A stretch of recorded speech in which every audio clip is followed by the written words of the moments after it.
રાજ્યમાં ફરી એકવાર કમોસમી વરસાદ પડવાની હવામાન આગાહીકાર અંબાલાલ પટેલની આગાહી. કાલથી વાતાવરણમાં આવશે પલટો. નવસારી, વલસાડ અને ભરૂચમાં પડી શકે છે માવઠું. સોના અને ચાંદીના ભાવમાં ફરી એકવાર મોટો કડાકો. સોનાના ભાવમાં 9,000નો કડાકો થતા ભાવ પહોંચ્યો 1,49,000, તો ચાંદીના ભાવમાં 24,000નો કડાકો થતા ભાવ પહોંચ્યો 2,39,000.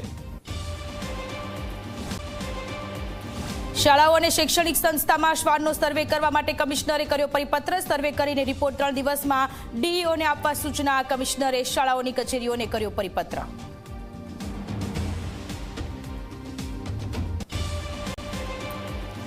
દેશમાં વધુ 114 રાફેલ વિમાન આવવાનો રસ્તો થયો સાફ. રક્ષામંત્રી રાજનાથસિંહની અધ્યક્ષતામાં ડીએસીએ આપી રાફેલ ખરીદીને મંજૂરી. અંદાજે 3.25 લાખ કરોડના ખર્ચે ખરીદાશે વિમાન.